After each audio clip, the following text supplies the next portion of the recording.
sendo aniquiladas pelo poder sempre crescente da força vital recebida dos geradores, que diminui o movimento vibratório do perispírito, até o momento em que o espírito na criança fica inteiramente inconsciente. Esta diminuição vibratória do movimento fluídico produz a perda da lembrança das vidas anteriores, de que breve trataremos.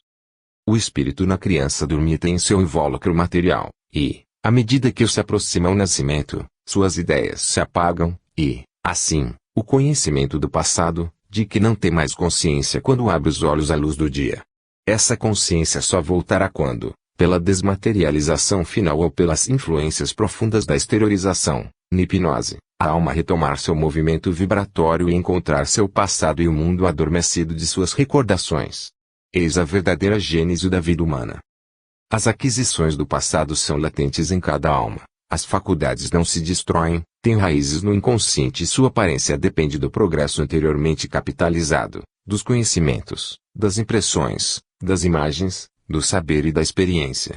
É o que constitui o caráter de cada indivíduo vivo e lhe dá as aptidões originais e proporcionais a seu grau de evolução. A criança adquire de seus pais apenas a força vital, a qual é preciso ajuntar certos elementos hereditários. Por ocasião da encarnação, o perispírito se une, molécula por molécula, à matéria do germe. Nesse germe, que deve mais tarde constituir o indivíduo, reside uma força inicial, que resulta da soma dos elementos de vida do pai e da mãe, no momento da geração. Esse germe contém uma energia potencial maior, ou menor, que, transformando-os em energia ativa, durante o período total da vida, determina o grau de longevidade do ser. É, pois, sob a influência dessa força vital, emanada dos geradores, que, por sua vez, a recebem dos antepassados, que o perispírito desenvolve suas propriedades funcionais. Assim, o duplo fluídico reproduz, sob a forma de movimentos, o traço indelével de todos os estados da alma, desde seu primeiro nascimento. Por outra parte, o germe material recebe a impressão de todos os estados sucessivos do perispírito. Há aí um paralelismo vital absolutamente lógico e harmonioso. Tornam-se assim o perispírito regulador e o apoio da energia vital modificada pela hereditariedade. É por aí que se forma o tipo individual de cada um. Ele é o mediador plástico do filósofo escocês Wordsworth, a tessitura fluídica permanente, através da qual passa a torrente da matéria fluente que destrói e reconstrói incessantemente o organismo vivo. É a armadura invisível que sustém interiormente a estátua humana. O perispírito é o princípio de identidade física e moral que mantém indefectível, no meio das vicissitudes do ser móvel e imutável, o princípio do eu consciente. A memória que nos dá a certeza íntima de nossa identidade pessoal é a irradiação reflexa desse perispírito. Tal é a origem de nossa vida. Em realidade, somos unicamente filhos de nós próprios. Os fatos aí estão para confirmar tal asserção. Os filósofos do século XVIII, com seu sistema da alma, comparada a uma tábua rasa, sobre a qual nada ainda existe escrito, estão, pois, enganados. Os doutores do generacionismo estariam mais perto da verdade. Exageraram, entretanto, o alcance de sua doutrina, e assim suas conclusões. Cada encarnação perispiritual introduz, sem dúvida, modalidades novas na alma da criança, que reedita a sua vida, mas, encontra o terreno já cultivado para isso. Platão tinha razão quando dizia: aprender é recordar.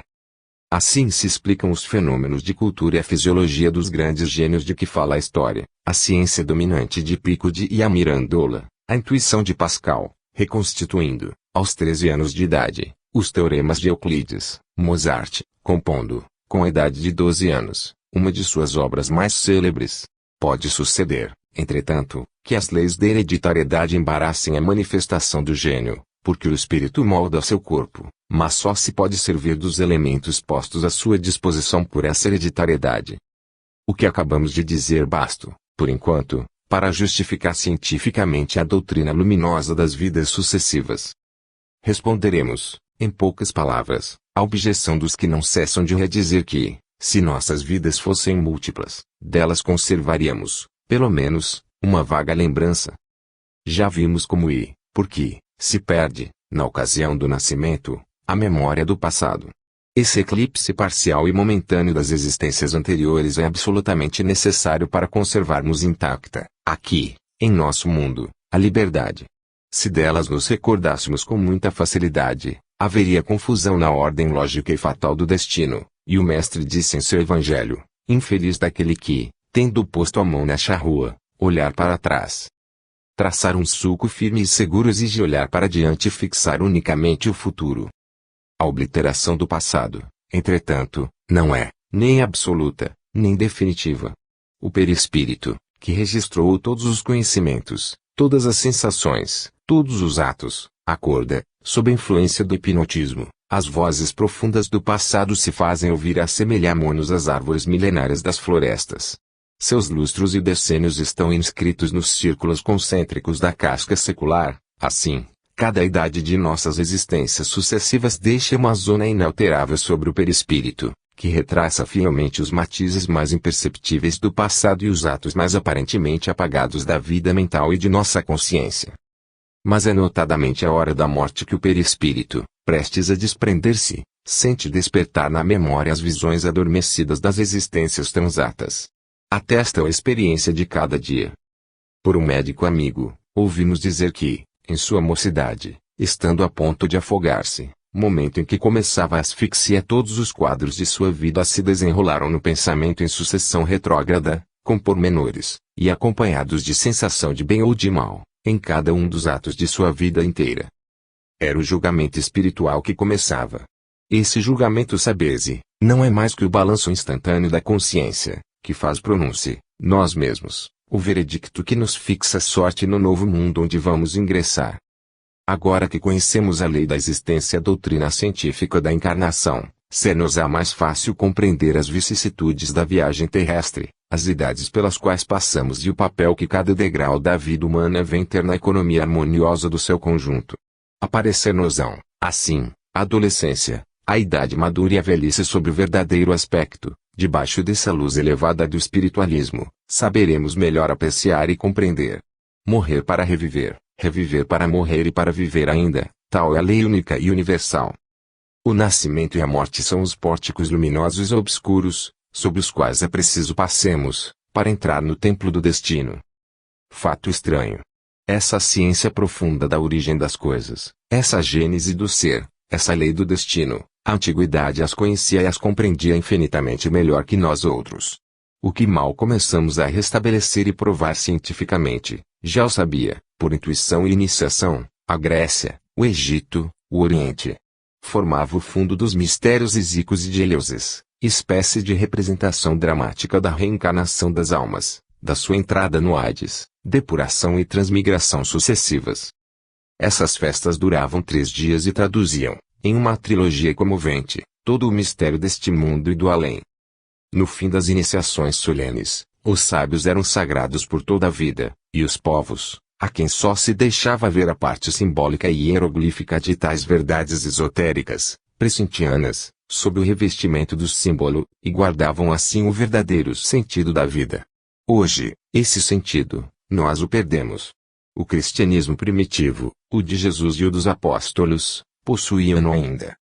A partir do dia em que o espírito grego, em sua sutileza, criou a teologia, o senso esotérico desapareceu e a virtude secreta dos ritos heráticos evaporou-se, qual se fosse a virtude de um sal insípido. A escolástica sufocou a primeira revelação sob suas montanhas de silogismos e argumentos especiosos e sofísticos. A mitologia pagã possuía no mais elevado grau a inteligência das origens e a noção da gênese vital. Sob a forma de mitos poéticos, transpirava a verdade inicial, tal qual sob a casca da árvore se revela a seiva da vida. É a luz do espiritualismo que deseja estudar as diversas fases da vida humana, ligando-as e comparando-as às estações alternadas que se sucedem no tempo. Igual a Maurice de Guérin, o iluminado e iniciado que morreu jovem, tal como ocorre a todos, os amados dos deuses, queríamos poder também penetrar os elementos interiores das coisas, remontarem o raio das estrelas e a corrente dos rios e da vida, até ao imo dos mistérios de sua geração, ser admitido, enfim, pela grande natureza, no mais retirado de suas divinas moradas, isto é, ao ponto de partida da vida universal. Lá nos surpreenderia, certamente, a causa primeira do movimento, e ouviríamos o primeiro cântico dos seres, em sua matinal frescura. Esses dons intuitivos são, em certos homens, uma das formas mais elevadas da mediunidade. A mediunidade, podes dizer, é, una, em seu princípio e multiforme em suas manifestações, é a verdade e iniciação íntima, o misterioso idioma com que o mundo superior que se comunica com a alma, com o pensamento daqueles que escolheu para correspondentes na terra. Meditemos, pois, a essa luz e nessas disposições, sobre o mistério da vida humana e as harmonias secretas que presidem as suas fases sucessivas e as diferentes idades, verdadeiras estações da alma, que dão cada uma por sua vez, suas flores e seus frutos. Os poetas têm cantado a mocidade com a opulência de seus dons, o brilho de suas cores, os surtos de sua força, o encanto de sua graça e de sua beleza.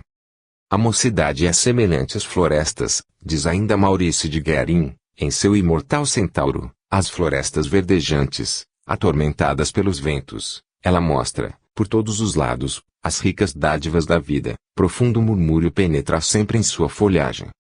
A imagem é bela e bela principalmente pela sua justeza e verdade. O que caracteriza a mocidade é a opulência, a plenitude da vida, a superabundância das coisas, o impulso para o futuro. A dedicação, a necessidade de amar, de nos comunicarmos, caracteriza esse período da vida em que a alma, novamente ligada a um corpo cujos elementos são novos e fortes, se sente capaz de empreender vasta carreira e se promete a si mesma grandes esperanças. A mocidade tem capital importância, porque é a primeira orientação para o destino. Nela o esquecimento do passado é completo, este não existe mais, e todas as suas potências estão voltadas para o futuro. Eis porque os moralistas e os educadores concentraram sua experiência e seus esforços nesse prefácio da vida humana, do qual dependerá todo o livro. A esperança da seara está na semente, dizia Leibniz, a promessa dos frutos está igualmente contida no sorriso das flores. O cristianismo monacal e medieval falsificou completamente a noção da vida e da educação. Preconizando a fealdade física e o desprezo do corpo, não compreendeu que a alma atalha seu corpo, tal qual Deus forma a alma, e que o corpo deve trazer a assinatura de ambos, firma que deve ser a assinatura da beleza. Enquanto o nosso século ou o que se seguir não tiver corrigido esse erro, nada terão feito para o verdadeiro progresso do mundo. Embelezem os corpos, se quiserem semear as almas e aplainar o caminho do destino. Não esqueça a futuros educadores de povos, que a fealdade é um elemento mórbido. Torna-se, pois, necessário, refazer completamente a educação da mocidade, se desejar acelerar as vitórias e o progresso do século por vir. É preciso que tudo em torno dessa juventude, homens e coisas, artes, ciências, literatura, tudo lhe fale de grandiosidade, nobreza, força, glória e beleza.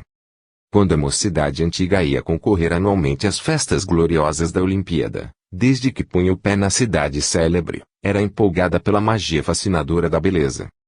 Os edifícios, com sua impecável simetria, o fórum, com suas soberbas estátuas, representando ora a formosura de Hércules, ora de Apolo, o concurso religioso do povo, a majestade dos templos, a harmoniosa organização da festa, as coroas de mirto e louro, que faziam já recender o orgulho da vitória, tudo falava aos efebos vindos das extremidades da Ática para lutar no estádio. Os jovens, sede felizes, sede grandes, sede belos, sede fortes. Um pouco mais além, no santuário de Olímpia, Zeus de Fídias, radiante de imortal beleza, consagrava, com seu gesto divino, essa lição solene e harmoniosa das coisas. É preciso ressuscitar essa disciplina da antiguidade sagrada, se quiser refazer a juventude e a força da humanidade. Tudo repousa hoje na ciência oficial, para método, na democracia, para princípio social. Eis precisamente que ambas estão ameaçadas. A ciência materialista esvazia na dissecação e na análise, decompõe em lugar de criar, disseca em lugar de agir. Por outra parte, a democracia, em suas obras vivas, traz já os germens da decadência. Preconiza a mediocridade em todos os gêneros, proscreve o gênio e desconfia da força. O século XX começou com esse balanço intelectual e moral, impotente e doloroso. O erro foi de tomar a ciência por ideal e a democracia por fim, enquanto que ambas são meios, apenas. A mocidade de amanhã deverá reagir vigorosamente contra essas duas idolatrias. A de hoje já começa a fazê-lo. Há, entre os nossos jovens, alguns espíritos de elite, iniciados, esclarecidos da primeira hora, que desbravam o caminho e preparam o êxodo e a marcha do espírito para o futuro. são os espiritualistas de bom quilate, os que sabem que lá, onde sopra o espírito, é que está a verdadeira bondade. Será a divisa da Legião Nova, isto é, da mocidade livre, liberta das peias de falsas disciplinas, da mocidade que se interroga e se ausculta a si própria, que ouve as vozes íntimas e procura compreender seu destino, estudando o mistério e a lei da evolução. Será o reino do espírito a que as almas amantes da altura aspiram. Certamente, o fim ainda está longe de ser atingido, é preciso pulverizar muitos ídolos, cujo pedestal é rebelde ao martelo do demolidor. Entretanto, tudo nos orienta para esse termo, entrevisto pelos pensadores, para além dos horizontes de nossa idade, uma força para aí nos conduz, assim como Empelim bateu o vento do mar largo, e esperamos, antes de morrer, poder saudar de longe a terra prometida, que o sol futuro iluminará com sua glória matinal e suas fecundas claridades. A idade madura é, em realidade, a idade de ouro da vida, porque é a época da colheita, o mecedor, em que a maturação se opera no coração, no espírito, em todo o ser. As exuberâncias da mocidade são aclaradas, à semelhança das aleias, das abertas que o lenhador traçou na opulência da floresta. As ilusões e os sonhos brilhantes se desvanecem, sob a bruma dourada que outrora recobria as coisas, vêm-se aparecer as linhas graves, as formas austeras da realidade. Os que nos rodeiam não têm mais na fronte a auréola poética que nossa imaginação criadora lhes havia colocado. O próprio amor nos revelou alguns de seus desfalecimentos, talvez mesmo traições, enfim, demonstrou-nos que a própria virtude não é, por vezes, mais que uma palavra. Nesse período da vida, uma grande desgraça ameaça a maior parte dos homens, o cepticismo. Infeliz daquele que se deixa invadir por essa larva malsã, que neutraliza todas as forças da maturidade. É, então, bem ao contrário, que o homem deve redobrar de ânimo, revelar em si o santo entusiasmo da mocidade. Felizes daqueles cujo coração guardou a fé dos primeiros dias. Sem dúvida, a idade madura é menos prática, menos primaveril que a adolescência. As flores decaíram do seu colorido e perfume, mas os frutos, igualando-os aos dos ramos de uma árvore, começam a aparecer na extremidade da alma. Na mocidade, sente-se o homem engrandecer, sente-se amadurecer no meio da vida, e esta é uma das mais nobres e mais produtivas paragens da evolução humana. A idade madura é, por excelência, o período da plenitude, é o rio que corre e com toda a força espalha pelas campinas a riqueza e a fecundidade. Nas almas evoluídas, ricas do capital acumulado nas vidas anteriores, as grandes obras são escritas ou esboçadas na mocidade. O gênio é adolescente, podemos exprimir assim. A maior parte dos grandes homens da história sentiu desde sua primeira mocidade subir ao horizonte do pensamento a estrela que um dia lhes iluminaria a glória e a imortalidade. Cristóvão Colombo era ainda criança, e já o visitavam as visões do novo mundo. Rafael era imortal antes de ter atingido a segunda mocidade. Milton contava 12 anos de idade, quando germinou em seu pensamento a primeira ideia do paraíso perdido. Mas, para a maioria dos homens, porque o gênio é a exceção, o talento, só, é a regra ordinária. É na maturidade da vida, no meio da floresta, como se exprimia o Dante, que se realizam, tanto os grandes pensamentos, quanto as grandes obras. A arte da vida consiste em preparar a idade madura, qual o trabalhador prepara, apressadamente, a colheita. Dever-se-á fazer durar muito tempo, bastante tempo esse período medieval de nossa existência em que a vida perispiritual esplende em sua pujança possui todo o poder radiante e vibratório e por isso se torna necessário conservar o mais tempo possível um alimento essência de ação e de trabalho, sangue puro, sistema nervoso disciplinado, corpo vigoroso e são essa mens sana incorpore sano de que fala o sábio que é o equilíbrio perfeito da vida física, intelectual e moral. Compreendese, então, quanto a harmonia e a ordem do ser humano são coisas difíceis de organizar e conquistar. Quantas mocidades brilhantes e cheias de promessa caem em abril, a exemplo do que ocorre com as flores. O grande inimigo da idade madura, e assim o da vida inteira, é o egoísmo. O homem se diminui e mata pela necessidade de gozar. As paixões carnais e cerebrais calcinam o homem pelas duas extremidades, se assim se pode dizer, esvaziam o cérebro e o coração. O sangue não rejuvenesce com presteza necessária a retardar a velhice, e é assim que, antes do prazo real, a morte chega. É preciso dar para reaver, e o sacrifício se torna elemento conservador, pois, diz o mestre, aquele que tem muito cuidado em guardar a vida, Por essa mesma razão a compromete e perde. Não há ninguém que viva tanto na terra quanto aquele que está sempre prestes a morrer. Eles te chamam, tu foges, diz o poeta à morte, eu quero viver, tu vens. A idade madura é o verão de nossa existência terrena, a exemplo da estação estival, é feita de ardores, cheia de luz, o nascer do sol é logo manhã, o poente é radioso, e as noites alumiadas suntuosamente pelas estrelas. Sente-se aí a criatura feliz com viver, tem a consciência de sua força, e delas sabe servir-se. É quando atinge física e moralmente o ponto culminante da beleza. Porque há uma beleza na idade madura, e esta é a verdadeira. Um de nossos erros está em crer que a beleza da mocidade é a única senhora da vida, falta-lhe, entretanto, o elemento principal, a força, resultante do equilíbrio geral e harmonioso do ser. A idade mediana é a idade da vitória, a adolescência revela a rosa e o mirto, a maturidade da vida se reservam os lauréis. O trabalho, a inspiração e o amor reúnem-se para lhe tecer as coroas, é a hora solene em que os troféus vêm colocar-se a seus pés. Todas as divindades favoráveis lhe sorriem, todos a favorecem. A fortuna viril e o gênio tutelar da pátria convidando a sacrificar em seus altares. A velhice é o outono da vida, no último declínio, a vida está no inverno. Somente com o pronunciar esta palavra, velhice, sente-se já o frio que sobe ao coração. A velhice, segundo o modo de ver comum dos homens, é a decrepitude, a ruína. Ela recapitula todas as tristezas, todos os males, todas as dores da vida, é o prelúdio melancólico e aflitivo do último adeus. Há um grave erro. Em regra geral, nenhuma fase da vida humana é inteiramente deserdada dos dons da natureza, e muito menos das bênçãos de Deus.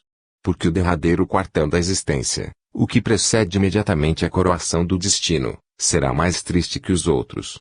Seria uma contradição, e esta não pode existir na obra divina, onde tudo é harmonia comparável à da composição viva de um concerto impecável. Ao contrário, a velhice é bela, é grande, é santa. Vamos estudá-lo um instante, a luz pura e serena do espiritualismo. Cícero escreveu um eloquente tratado sobre a velhice. Sem dúvida, tornamos a encontrar nessas célebres páginas alguma coisa do gênio harmonioso desse grande homem. É, no entanto, uma obra puramente filosófica, e que só contém vistos frios, uma resignação estéril e abstrações puras. Precisamos colocar-nos em outro ponto de vista, para compreender e admirar a peroração augusta da existência terrestre. A velhice recapitula todo o livro da vida, resume os dons das outras épocas da existência, sem as ilusões, nem as paixões, nem os erros. O ancião viu nada de tudo quanto deixa, entreviu a certeza de tudo o que há de vir, é um vidente. Sabe, crê, vê, espera. Em torno da fronte, coroada de cabeleira branca qual a faixa hierática dos antigos pontífices, paira a majestade sacerdotal. A falta de reis, entre certos povos, eram os velhos que governavam. A velhice ainda, e apesar de tudo, uma das belezas da vida, e certamente uma de suas mais altas harmonias. Disse muitas vezes, que belo velho. Se a velhice não tivesse estética especial, por que tal exclamação?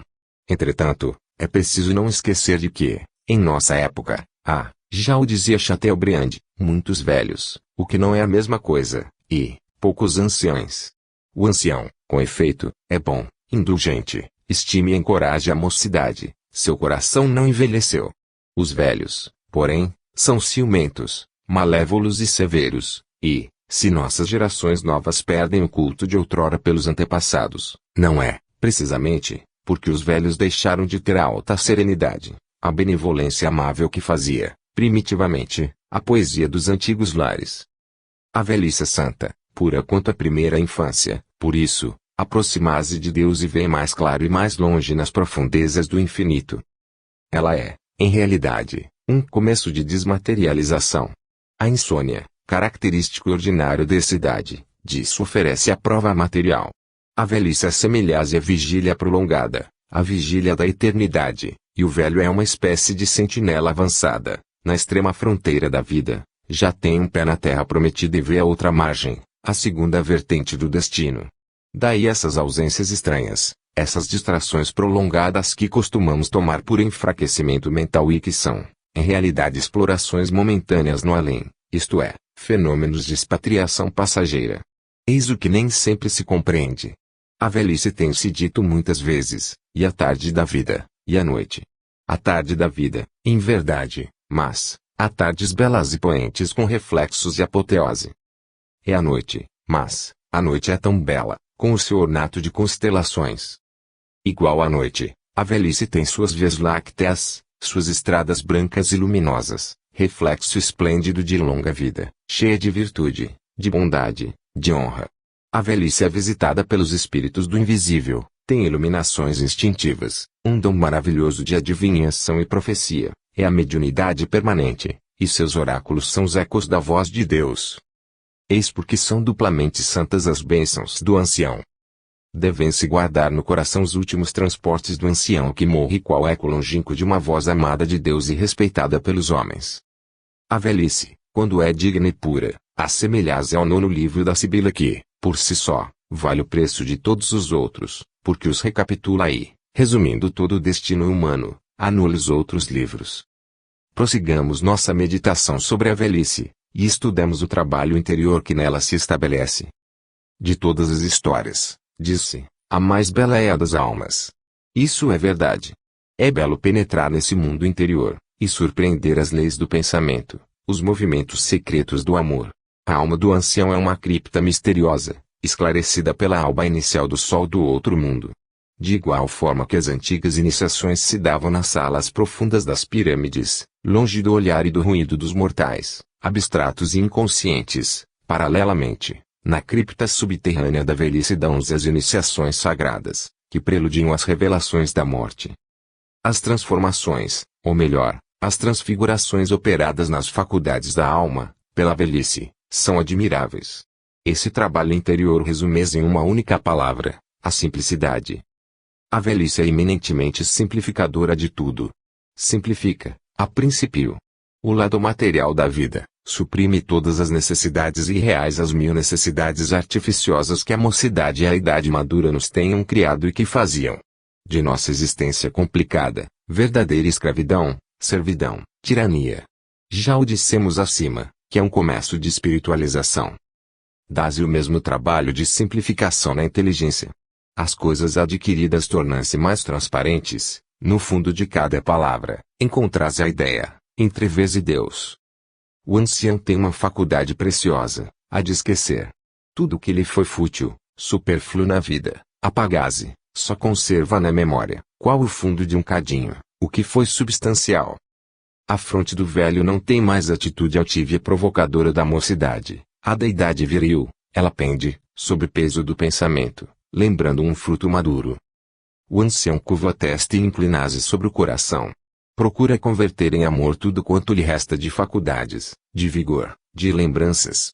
A velhice não é uma decadência, é realmente um progresso. Caminhando avante para o termo, e esse título é uma das bênçãos do céu.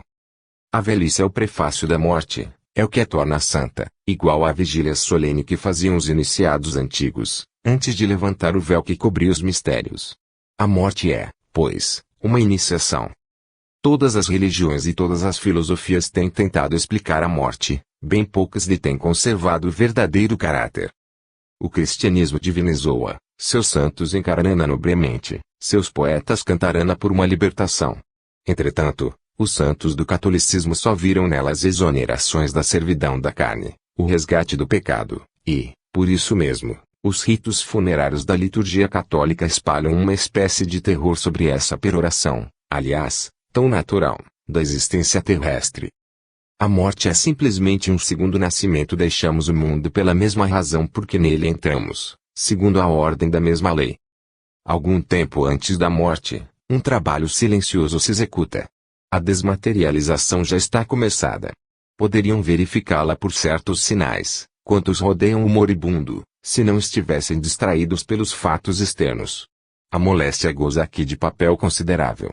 Ela acaba em alguns meses, em algumas semanas, em alguns dias, apenas. O que o lento trabalho da idade havia preparado, é a obra aí de dissolução de que fala o apóstolo Paulo.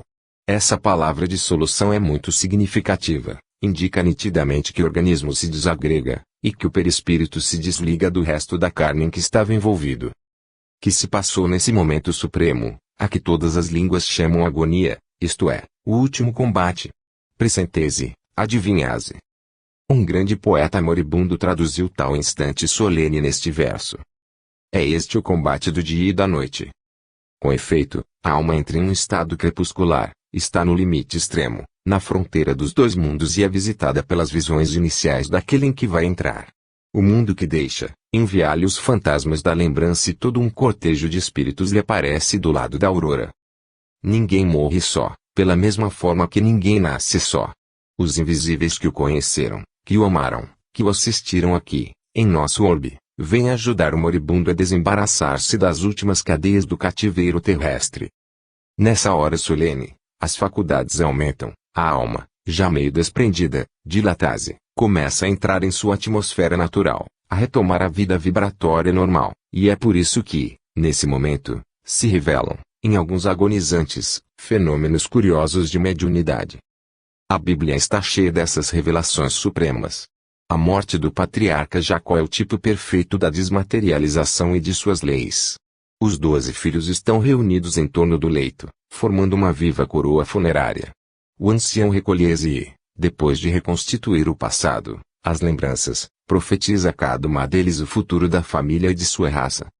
A vista se lhe estende mais longe ainda, percebe na extremidade dos tempos aquele que deve um dia recapitular toda a mediunidade secular do velho Israel, o Messias, e mostra, por último rebento de sua raça, aquele que resumirá toda a glória da posteridade de Jacó. Nenhum faraó, em seu orgulho, morreu com tanta grandeza quanto esse velho obscuro e ignorado, que inspirava um canto da terra de Jacém. Voltemos ao ato da morte.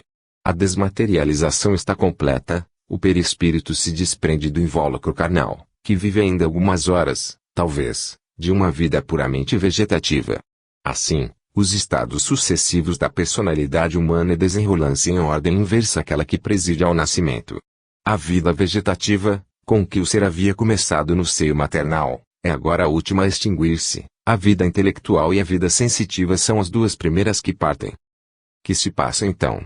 O espírito, isto é, a alma e seu envoltório fluídico e, por consequência, o eleva à última impressão moral e física que teve na Terra, e a conserva durante um tempo mais ou menos prolongado, conforme o grau respectivo de sua evolução.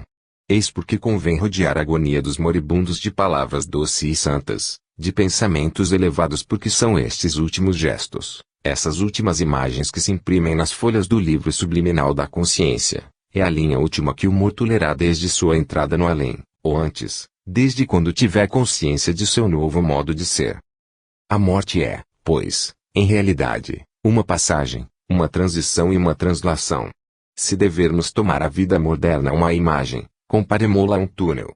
Com efeito, a alma avança no desfiladeiro da morte, mais ou menos lentamente, segundo seu grau de desmaterialização e espiritualidade.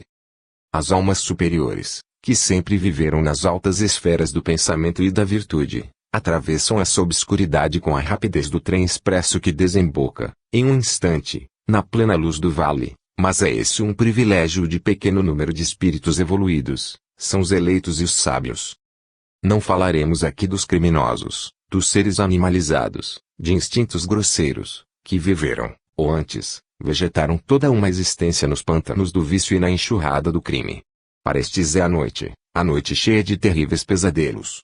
Temos dificuldade, entretanto, em crer que as fronteiras do além e os caminhos da vida errática estejam povoados desses seres terríveis a que os ocultistas chamam elementais.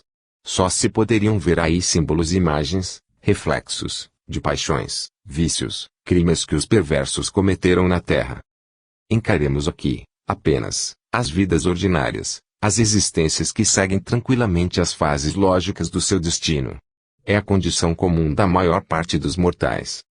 A alma entrou na sombria galeria, aí fica em obscuridade, ou antes, em uma penumbra próxima da luz.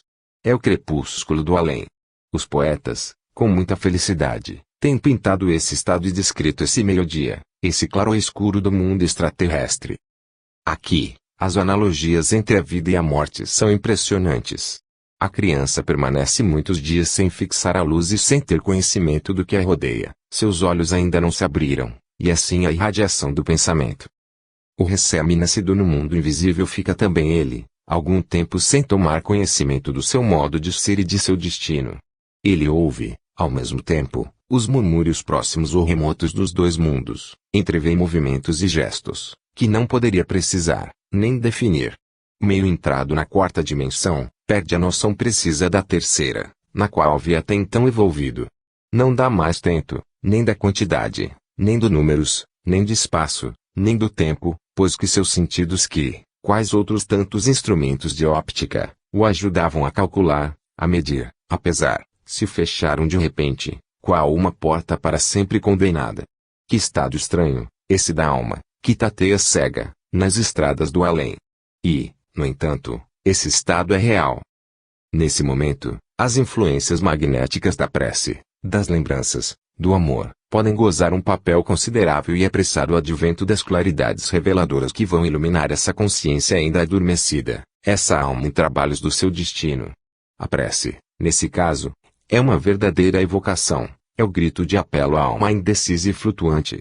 Eis porque o esquecimento dos mortos e a negligência de seus cultos são reprováveis e nos acarretam mais tarde ouvidos semelhantes. Esse período de transição, entretanto, e essa parada no túnel da morte são absolutamente necessários, em preparo da visão de luz que deve suceder à obscuridade.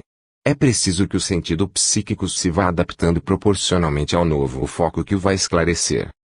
Uma passagem súbita, sem transição nenhuma desta vida a outra, seria um deslumbramento que produziria perturbação prolongada. Natura non facit saltus, disse o grande Linneu, essa lei rege igualmente os graus progressivos do desprendimento espiritual. É preciso que a visão da alma se engrandeça, que a ave noturna, impossibilitada de encarar a aurora, fortaleça as pupilas, e possa igual à águia, olhar de face o sol, com olhar intrépido. Esse trabalho de preparação executasse progressivamente, durante a demora, mais ou menos prolongada, no túnel que precede a vida errática propriamente dita. Pouco a pouco, vai a luz sendo feita, a princípio muito pálida, alba inicial que se ergue sobre a crista dos montes, depois, a alba sucede a aurora. Aqui, a alma entrevê o mundo novo em que habita, ela pode ler em si mesma, e se compreende, graças a uma luz sutil que a penetra em toda a sua essência. Gradualmente, todo o seu destino, com as vidas anteriores, e, antes de tudo, com a noção consciente e reflexa da última, vai revelando-se, qual em um clichê cinematográfico vibratório e animado. O espírito, então, compreende o que é, onde está e o que vale. As almas, por instinto infalível, vão para a esfera proporcionado a seu grau de evolução, a sua faculdade de iluminação, a sua aptidão atual de perfectibilidade. As afinidades fluídicas conduzem-na, qual doce, mas imperiosa brisa que impele um batel, para outras almas similares, com as quais vai unir-se em uma espécie de amizade, de parentesco magnético, e, assim, a vida, uma vida verdadeiramente social, mas de grau superior, reconstitui-se, tal qual outrora na Terra, porque a alma humana não poderia renunciar à sua natureza. A estrutura íntima, sua faculdade de irradiação, lhe impõe a sociedade que merece. No além, as famílias, os grupos de almas e os círculos de espíritos reformam-se segundo as leis de afinidade e simpatia. O purgatório é visitado pelos anjos, dizem os místicos teólogos. O mundo errático é visitado, dirigido, harmonizado pelos espíritos superiores, dizemos nós. Aqui, em nosso orbe terráqueo, entre os eleitos pelo gênio, pela santidade e pela glória, houve e haverá sempre iniciadores. São predestinados, missionários que receberam por encargo fazer progredir o mundo na verdade e na justiça, com o preço de seus esforços, de suas lágrimas e, algumas vezes, de seu sangue. As altas missões da alma jamais cessam. Os espíritos sublimes, que têm instituído e melhorado seus semelhantes na terra, continuam em mundo superior, em quadro mais vasto, seu apostolado de luz e sua redenção de amor. Conforme dissemos no início destas páginas, é assim que a história eternamente recomeça e se torna cada vez mais universal. A lei circulatória que preside ao eterno progresso dos estados e dos mundos desenrola-se sem cessar em esferas e mundos cada vez mais engrandecidos. Tudo recomeça no alto, em virtude da mesma lei que faz tudo evolver no plano inferior. Todo o segredo do universo aí está. As almas, a quem a consciência acusa de haver falhado na última existência, compreenderam a necessidade de reencarnar, e preparam-se para isso. Tudo se agita, tudo se move nessas esferas, sempre em vibração, sempre em movimento. É a atividade incessante, ininterrupta, progressiva, eterna. O trabalho dos povos na Terra nada é, em comparação com esse labor harmonioso do universo. Lá em cima, nenhum empecilho material, nenhum obstáculo carnal faz parar os surtos, nem tibio enfraquece o voo. Nenhuma hesitação, nenhuma ansiedade, nenhuma incerteza. A alma vê o fim, sabe os meios, precipita-se no sentido em que se deve dirigir. Quem nos poderá descrever a harmonia dessas inteligências puras, o esforço dessas vontades firmes, o impulso desses amores mais fortes que a morte? Que linguagem poderá jamais descrever a comunhão sublime e fraternal desses espíritos que mantêm entre si diálogos ardentes quanto é a luz, sutis quanto são os perfumes, onde cada vibração magnética tem eco no próprio imo de Deus? Tal é a vida celeste, tal é a vida eterna, são essas perspectivas que a morte abre definitivamente diante do espírito. O homem compreende, pois, teu destino, se é altivo e feliz de viver. Não blasfemes da lei de amor e beleza que abre diante de ti caminhos tão amplos e radiosos. Aceita a vida tal qual são, com as suas fases, alternativas, vicissitudes. Ela é o prefácio, o prelúdio de uma outra vida mais elevada, onde planara qual águia na imensidade, depois de haver penosamente rastejado em um mundo material e imperfeito. Não é, pois, com um hino fúnebre que devemos acolher a morte, e sim com um cântico de vida. Porque não é o astro da tarde que se ergue cruel, mas a estrela radiosa da verdadeira manhã. Canta, ó alma, o hino triunfal, o hosana do novo século, no qual tudo irá nascer para destinos mais gloriosos. Sobe sempre mais alto na pirâmide infinita da luz, e, semelhante ao herói da legenda do seu senhor, vai fixar tua tenda nos tabores radiosos do incomensurável, do eterno. 16. A missão do século XX. Quando se lança um olhar rápido sobre o conjunto da história, esse verdadeiro livro do destino dos povos parece que cada século tem um papel especial a preencher, uma particular missão a exercer na marcha da humanidade. O século XX parece ter uma vocação superior a todos os outros. Em sua primeira metade, assiste ao desmoronamento de tudo quanto constituiu o passado. Em sua segunda metade, assentará as bases do mundo futuro, feito de beleza, de luz, de justiça, que nossos contemporâneos saudaram por miragem ainda longínqua desse novo mundo do pensamento e de ciência, mundo que pressentimos tal qual Cristóvão Colombo pressentiu a aproximação de um continente desconhecido. A transição não se faz sem abalo, sem choques violentos. O espetáculo das decomposições que se produzem seria lamentável, se não soubéssemos que, as grandes ruínas, sucedem às grandes ressurreições. A história, com efeito, apaga para poder escrever. O pensamento só destrói para reconstruir. É a lei da evolução, a marcha lógica da humanidade. Assistimos ao aluir das religiões, ou melhor, dos ritos e formas culturais, porque a religião, em seu princípio, em sua essência, isto é, o voo da alma para o infinito, a aspiração das inteligências para o ideal divino, a religião é indestrutível, quanto é a verdade, inesgotável quanto o amor, inalterável quanto a beleza. O que deve perecer e tende, dia a dia, a extinguir-se, é as velhas fórmulas dogmáticas, o farisaísmo antigo, as disciplinas envelhecidas. É todo o aparelhamento sacerdotal e o culto dos ídolos. A religião católica, em particular, abatese ao peso de suas faltas seculares. A Igreja Romana, desde há muito, não passa de potência política. Seus pontífices desconheceram a própria missão. Seus padres perderam o senso da iniciação profunda e sagrada dos primeiros cristãos. Assim se acentuou, pela abolição da concordata e pela atitude do Papa, durante a última guerra, a ruptura entre a Igreja e a sociedade moderna, a cisão entre o espírito de Roma e o do século. Assistimos igualmente ao desabamento da ciência, não da verdadeira ciência, como pretendia Brunetieri, porque esta não pode perecer, a trabalhadora que jamais depõe a sua balança, mas da ciência materialista, a que dominou o mundo durante mais de 100 anos. Há meio século, Ernest Renan publicava um livro sobre o futuro da ciência, livro habilmente concebido, que teve certa voga, e no qual profetizava a desaparição, em breve termo, do mistério que, sob formas diversas, surge em desafio ao pensamento humano. O mistério subsistiu. Multiplicou-se, mesmo, graças à recente descoberta da radioatividade dos corpos e do desenvolvimento dos fenômenos psíquicos. Outros exemplos farão ver até que ponto a ciência oficial, proclamando vitórias sobre a matéria, mostrou-se impotente para resolver as grandes questões que tem tratado da alma humana e de suas faculdades. Nos seus Enigmas do Universo, escreveu Haeckel, enquanto o enigma da substância, que recapitula todos os outros enigmas, não for resolvido, nada se terá feito para a satisfação do espírito humano. Um dos mestres da ciência moderna, Henri Poincaré, a quem a morte surpreendeu em meio de seus trabalhos, demonstrava, em uma de suas últimas obras, que a ciência é, ainda, uma hipótese, e confessava que as leis da física estão para rever-se. D'Arsonval teve quase a mesma linguagem, em seu curso no Colégio de França. Vejamos agora o que dizia sobre o mesmo assunto William James, reitor da Universidade de Harvard, nas últimas páginas de seu belo livro, A Experiência Religiosa. Ele declara não poder, sem ouvir uma demonstração interior, colocar-se na atitude do homem de ciência que não vê nada fora da sensação e das leis da matéria.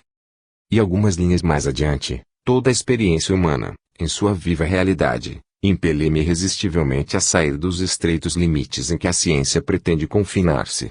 O mundo real é diferentemente constituído, muito mais rico e mais complexo que o da ciência. É precisamente esse mundo real, o mundo psíquico, que a maior parte dos nossos sábios não quer conhecer, em vez de estudar, como deveriam a vida, em suas altas manifestações, perdem-se na análise infinitesimal, não veem, por assim dizer, senão o pó das coisas e das ideias. Faltaram sempre a ciência oficial à independência e à liberdade, apartou-se do caminho, submetendo-se servilmente à autoridade da Igreja, em seguida, enfeudou-se às doutrinas materialistas do século XVIII e, em seguida, ao panteísmo germânico. Enfim, depois de quase um século, tornou-se o satélite do positivismo, essa doutrina incompleta, que se desinteressa sistematicamente do maior problema que o espírito humano quer e deve resolver, o da sua origem e de seu destino. Ela se limita a arrastar pelo mundo fórmulas secas e banais, semelhantes à Vitória Aptera, que, desprovida de asas, se achava condenada a rastejar, sem poder elevar-se do solo. A ciência séptica havia posto a lei do número na base de tudo. Desde então, a vida tornou-se uma espécie de álgebra, cujas equações nos levaram a muitas incógnitas. Era andar em sentido contrário ao da natureza, porque o homem existe para criar e não para decompor, para agir, e não unicamente para analisar. Esse sistema negativo havia tornado estéreis os trabalhos dos sábios, e foi assim que vimos, desde muito, ir, pouco a pouco, apagando-se, sob nossos olhos, os caracteres e as consciências, a arte, o ideal e a beleza. Com efeito, a ciência desconheceu a lei da estética, consagrando o naturalismo que disseca a vida, em lugar de desenvolvê-la. Em moral, preconizou o determinismo, que erige em princípio a impotência do esforço e a renúncia à ação. Na ordem social, a pulverização, ao infinito, dos poderes e das responsabilidades, dando em resultado, por momentos, a um estado de coisas que confina com a desordem e a confusão. A ciência, que tinha por missão construir uma sociedade sobre bases novas, destruiu sem nada edificar, perdendo de vista as grandes altitudes, os grandes focos do pensamento. A ciência séptica resfriou o coração humano, destruiu o grau elevado que poetiza a vida, que a torna suportável. Eis porque as gerações que surgem se mostram desenganadas e reclamam outra coisa. O problema político não oferece menor gravidade. Sob a pressão dos acontecimentos, a maior parte das instituições monárquicas desmoronou-se, e a democracia triunfante estendeu-se sobre suas ruínas. Em seu seio, porém, surgiu uma crise intensa. Crescem e espalham-se os elementos de anarquia. Os destinos da ciência materialista e os do socialismo atual estão em correlação, inspiram-se pelos mesmos métodos e pelas mesmas fórmulas. É preciso convir, a democracia socialista de nossos dias está em desacordo com o próprio princípio da revolução. Esta era essencialmente individualista, queria dar a cada um a livre iniciativa de seus atos pessoais. O regime atual age diferentemente, tende a nivelar as individualidades fortes, e a passar logicamente da igualdade de direito à igualdade de fato. Vai ao coletivismo, isto é, a negação da pessoa humana e a sua absorção no todo social. O estadismo não nos desembaraçaria das mediocridades, bem ao contrário, seria por natureza o seu protetor. Não é também a regulamentação do trabalho, pela coletividade, que dará ao proletariado a felicidade que os utopistas do dia fazem luzir a seus olhos. Os homens são iguais, dir-se-á. Em seu sentido histórico restrito, a fórmula pode parecer exata, mas não se poderia tratar aqui de igualdade real, absoluta. Se os homens são iguais em direito, serão sempre desiguais em inteligência, em faculdades, em moralidade. Afirmar o contrário seria negar a lei da evolução, que, naturalmente, não age com a mesma eficácia sobre todos os indivíduos. O homem livre na ferra livre. Tal será o ideal social do futuro. Mas, é preciso ter em conta a necessidade preliminar de outro fator, a fraternidade, que só pela harmonia pode estar em equilíbrio com a liberdade. Tem fugido os séculos, desde a idade heróica dos primeiros cristãos, quando estes vendiam quanto possuíam, para que os apóstolos distribuíssem, entre todo o preço dessa venda, segundo as necessidades de cada um. Esse princípio de verdadeira fraternidade, lembrado por Mobley aos homens da Revolução, onde se encontrará?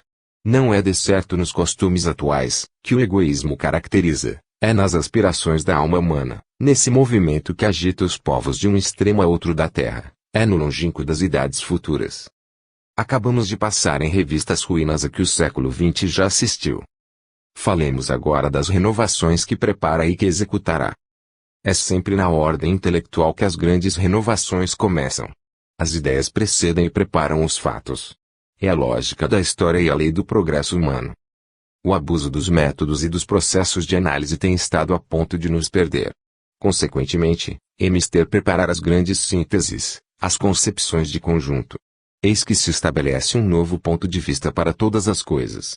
Para aplicar métodos novos são precisos homens novos. Para a ciência livre de amanhã, são necessários espíritos livres. Enquanto os homens destas gerações, submetidos à disciplina da igreja ou da universidade, não tiverem desaparecido, apenas se poderá esboçar a obra de redenção do espírito humano. A igreja com suas confissões e a universidade com seus exames quebrantaram a elasticidade da alma e oprimiram os surtos do pensamento. As vocações e as inteligências retraíram-se, ninguém teve o tempo e o espaço necessário para sentir e viver plenamente. Prepara-se, entretanto, o trabalho de renovação. O século XIX e o começo do XX viam aparecer os precursores. Os gênios não tardarão em vir. Em cada época da história, contaze certo número de espíritos que pertencem mais ao século seguinte do que aquele em que vivem. Shakespeare escreveu: os grandes acontecimentos projetam diante de si sua sombra, antes que sua presença abale o universo. Ora, os precursores viram estas sombras grandiosas desenhar-se-lhes no caminho, em formas móveis e poderosas, pressentiram os fatos e adivinharam as leis. Era um sinal de sua eleição intelectual e de sua vocação, mas havia ali também a razão do seu isolamento, de seu abandono, de seus sofrimentos em meio à multidão que os não podíamos compreender. Acontecimentos surgiram com grandeza trágica. Durante mais de um quatriênio os povos se chocaram com abalos formidáveis.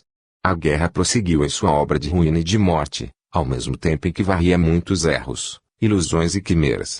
Ao sopro da tempestade, rasgaram-se as nuvens e apareceu um canto de céu azul. O 19º século foi o século da matéria, o 20º será o do espírito. O 19º, perscrutando a natureza, fez surgir desconhecidas energias. O 20º revela-nos-á forças espirituais superiores a tudo quanto o homem sonhou, e o estudo dessas forças nos conduzirá à solução do problema da vida e da morte. Os precursores são grandes diante da história. São eles que esclarecem a marcha da humanidade na imensa estrada de seus destinos. A semelhança aos concorrentes do estádio antigo, de que fala Lucrécio, e que passaram de mão em mão o facho da inspiração. Sem eles, as renovações intelectuais do mundo não encontrariam os caminhos abertos, nem os espíritos preparados. Entre eles podemos citar, de nossos dias, Allan Kardec, Jean Renaud, Flammarion, Victor Hugo, Crookes, Mieres, Lodge, etc. O livro de Mieres, sobre a personalidade humana, termina por uma bela síntese experimentalista. O autor demonstra que é preciso, primeiramente, explicar o homem ao próprio homem. O aprender a conhecer o homem leva ao conhecimento de Deus e do universo. É o que havia recomendado o poeta inglês Pope, em seu ensaio sobre o homem. Mas as gerações passam, e é sempre esquecido esse estado essencial do homem interior.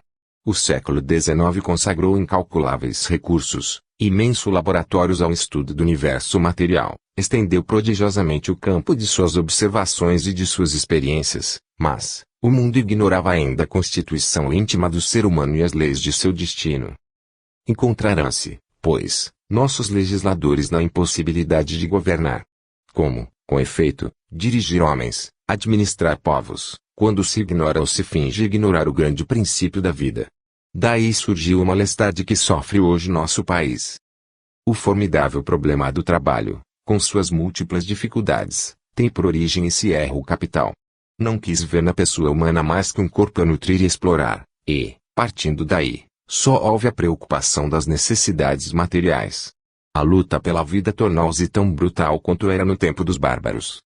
O mal é grande, e não será sanado com sistemas empíricos. Nem no socialismo, sob a fórmula atual, nem no catolicismo, serão encontrados os remédios. Faz-se mister, em primeiro lugar, descobrir as causas para nos atermos a elas. Ora, estas são, por assim dizer, constitucional ao homem. Seus erros, eis o que é preciso corrigir, suas paixões, eis o que é preciso combater, agindo menos sobre as massas do que sobre o indivíduo. É o todo, com efeito, que se deve esclarecer e corrigir. É preciso cultivar e desenvolver o homem interior em cada personalidade viva se quisermos passar do reino da natureza ao do espírito. Para a ciência nova, são necessários homens que conheçam a fundo as leis superiores do universo, o princípio da vida imortal e a grande lei da evolução, que é uma lei de amor, e não uma lei de bronze, conforme o disse Haeckel. Existe uma doutrina, ao mesmo tempo, velha quanto o mundo, e jovem quanto o futuro, porque é eterna, sendo a verdade. Uma doutrina que resume todas as noções fundamentais da vida e do destino, é o Espiritismo, e o livro de Mieres, acima citado, é o seu comentário científico. O Espiritismo faz erupção no mundo, espalhar-se por toda parte. Qual é a sociedade sábia, a revista hebdomadária, o jornal cotidiano, que não se ocupa de seus fenômenos, de suas manifestações, ainda que para negá-los, criticar, mascarar ou combater? O Espiritismo é a questão do momento presente, o problema universal. Não é mais possível quedar indiferente em face dele. E é precisamente porque essa invasão espiritual enche os dois mundos e preocupa o pensamento humano, que acreditamos dever insistir sobre os deveres que nos incumbem para com essa nova fé, essa ciência, jovem e forte, que oferece provas irrefutáveis da vida, depois da morte, e contém, em germem, todas as ressurreições do futuro. Relembramos, ao terminar, o caráter sensível do espiritismo moderno. Não é um sistema novo que se vem juntar a outro, nem um conjunto de teorias vãs. São os atos solenes do drama da evolução que começa uma revelação que ilumina, ao mesmo tempo, as profundezas do passado e do futuro, que faz surgir do pó dos séculos as crenças adormecidas, as anima com uma nova chama e, completando-as, as faz reviver. É um sopro poderoso que desce dos espaços e corre sobre o mundo. Sob sua ação, todas as grandes verdades se revelam. Majestosas, emergem do crepúsculo das idades, para desempenhar o papel que o pensamento divino lhes assinala. As grandes coisas se fortificam no recolhimento e no silêncio. No ouvido aparente dos séculos, colhem energias novas. Retraem-se e preparam-se para os empreendimentos futuros. Acima das ruínas dos templos, das civilizações extintas e dos impérios desmoronados, acima do fluxo e do refluxo das marés humanas, uma voz poderosa se eleva, e esta voz clama. Os tempos são vindos, os tempos são chegados. Das profundezas estreladas descem à terra os espíritos em legião, para o combate da luz contra as trevas. Não são mais os homens, os sábios e os filósofos que trazem uma doutrina nova. São os gênios do espaço que vêm e sopram em nossos pensamentos os ensinos chamados a regenerar o mundo. São os Espíritos de Deus. Todos quantos possuem o dom da clarividência os percebem pairando acima dos seres da terra, tomando parte em nossos trabalhos, lutando ao nosso lado para o resgate e a ascensão da alma humana. Grandes feitos se preparam. Que se ergam os trabalhadores do pensamento, se quer participar da missão oferecida por Deus a todos os que amam a verdade e a ela servem. Notas complementares. N. Graus 1. Sobre a necessidade de um motor inicial para explicar os movimentos planetários. A este respeito o professor Bulliot escreve na Revue du Bien, forçosamente, dizia Aristóteles, todos os seres que compõem a natureza dividem-se a priori em três categorias: os que recebem e não dão o movimento, os que o recebem e transmitem os outros corpos, ficando simples agentes de transmissão, enfim, as fontes primeiras do movimento, que o dão da sua plenitude, nada recebendo do exterior. A necessidade de procurar fora dos corpos a fonte primeira dos princípios